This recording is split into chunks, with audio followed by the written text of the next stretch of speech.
Have you ever noticed that in a world where everyone is sharing, some people remain silent? They don't post their morning coffee, their vacations, or their thoughts. Their lives unfold quietly, away from the endless scroll, the filters, and the noise. You may see them online but rarely see them on display. And you wonder why. Why do some people choose to stay invisible in a world that rewards visibility?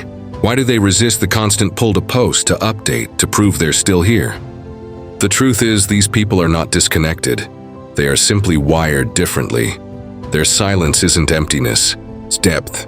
Their absence isn't indifference, it's awareness. While most of the world is caught in the rhythm of showing, the quiet ones live in the rhythm of being. Psychologically, the choice to stay private in a digital world says a lot about how a person thinks and feels. It's not about fear of judgment or lack of confidence.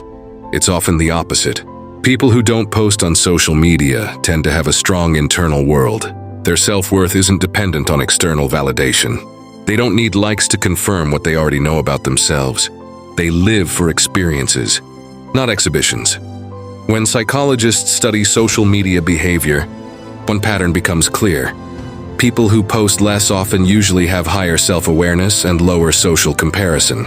They don't chase the dopamine hit that comes from notifications or comments. They don't measure happiness by engagement. Their satisfaction is internal, not borrowed from others. It's not that they dislike people. They simply value presence more than performance. While others are busy documenting moments, they are living them. When everyone else lifts their phone to capture a sunset, they're the ones actually watching it, quietly, fully, without needing to prove they were there. They understand something that most forget. When you're truly immersed in a moment, the need to show it disappears. But make no mistake, their silence doesn't mean they're simple. In fact, it often reflects complexity. These people observe, process, and analyze. They think deeply before they speak, and even more before they share. They don't express everything they feel, because not everything needs an audience. In psychology, this is linked to a concept called self-concept clarity, the degree to which you understand who you are. The higher it is, the less you need others to mirror your identity back to you. People with strong self-concept clarity know their values, their goals, and their inner rhythm. They don't need to broadcast their lives to prove their existence. For them, silence is a statement. They understand that privacy is power, not secrecy, but sacredness. What's personal stays protected, because not everything beautiful needs to be public. We live in a world where attention is the new currency, and everyone is hustling for a little piece of it. But the ones who don't post, they reject that economy entirely. They're not competing in the game of impressions, because they've already found something real. They find meaning not in being seen, but in seeing. And yet sometimes people misunderstand them. They might call them boring, antisocial, or detached, but what looks like disinterest is often quiet confidence. What looks like distance is often emotional maturity. Because when you no longer need validation, you move differently. You stop rushing to prove, and start allowing yourself to be. Their detachment from social media isn't about judgment, it's about boundaries. They protect their mind from overstimulation, their time from distraction, and their soul from comparison. They know how subtly the digital world rewires the brain, how every notification gives a spark of dopamine, how every like trains the mind to seek approval. They've seen how endless scrolling can make people anxious, how digital perfection can create invisible pressure to perform happiness, how constant exposure can make you forget your real reflection. So they step back, not out of arrogance, but out of awareness.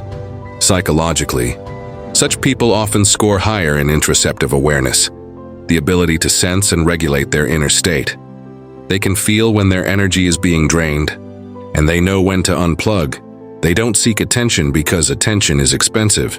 It costs peace, time, and authenticity, and they would rather keep all three. Sometimes they do share, but rarely and meaningfully. When they post, it's intentional. It's not to impress, it's to express. They choose depth over display, truth over trends. Maybe they share a book that moved them, a song that healed them, or a thought that matters. But you won't find them chasing algorithms. Their content isn't optimized for reach. It's rooted in reality. They're not afraid of being unseen. They just refuse to be unreal. And here's the paradox. Often, the people who don't post are the ones with the richest lives. They are the ones having real conversations, building genuine relationships, sitting in moments without needing an audience. They might be out in nature, sketching, reading, working quietly, or simply being present. They live life without the lens, and that's why they see it more clearly. Modern psychology has begun to recognize something profound. The constant need to share is often linked to what's called performative self-expression, the act of creating a digital version of yourself for approval. The non-posters, they skip that performance. They don't wear digital masks. Their life is not a feed, it's a feeling. And this gives them freedom most people never taste. Freedom from comparison, freedom from judgment, freedom from pretending. They find joy in privacy, not in applause. They know that just because something isn't posted doesn't mean it didn't happen. A memory doesn't need proof to exist. A feeling doesn't need a filter to be real. They understand that the most powerful things in life, love, peace, growth, pain, and transformation, happen in silence. No one sees them, and that's what makes them sacred. The psychology of such people also reflects emotional independence. They don't outsource their emotions to the internet. They don't need to declare they're happy to feel happy. They don't need to announce their healing to actually heal. Their growth happens in private, quietly, humbly, but profoundly. It's not that they're antisocial, they're just pro-self.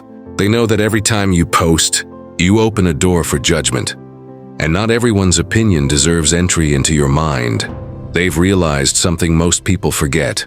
Not everything needs to be shared to be meaningful. When they travel, they don't need a story highlight. When they succeed, they don't need validation. When they fall, they don't need sympathy. They live in a rhythm the digital world can't measure. And here's what's truly fascinating. Often, these quiet ones are the thinkers, the observers, the creators, the artists who create masterpieces in silence, the philosophers who question everything, the scientists who explore truths without broadcasting them. Because creation doesn't always need an audience. Sometimes it just needs peace. The psychology of people who don't post reveals a powerful truth. They are connected, just differently. They connect deeply, not widely. They don't collect followers. They collect meaning. When they look at the world, they don't ask, "How can I show this?" They ask, "What does this mean?"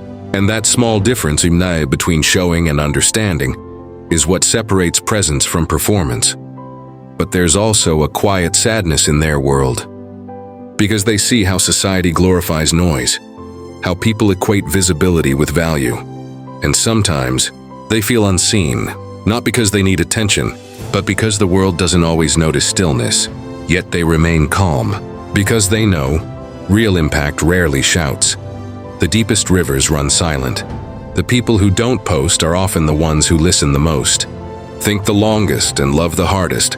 They give their energy where it matters, in real conversations, real art, real experiences.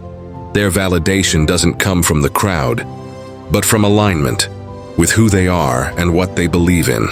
Psychologically, they represent balance in an overstimulated world.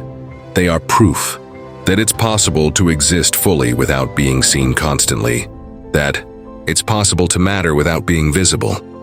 They remind us that the internet is not the real world. It's just a reflection, often distorted. And while everyone is polishing their reflection, these people are perfecting their reality. They teach us something powerful, that silence is not absence, that privacy is not loneliness, that stillness is not weakness, that being unseen doesn't mean being unimportant. In fact, sometimes the people you never see are the ones living the most beautiful lives. So if you're one of them, one of the quiet ones, the watchers, the thinkers, don't feel out of place. You're not behind. You're not missing out. You're simply living differently. You don't need to announce every chapter. Some stories are meant to be lived, not posted. Let the world chase followers. You chase meaning. Let others share highlights. You collect truth, let them scroll.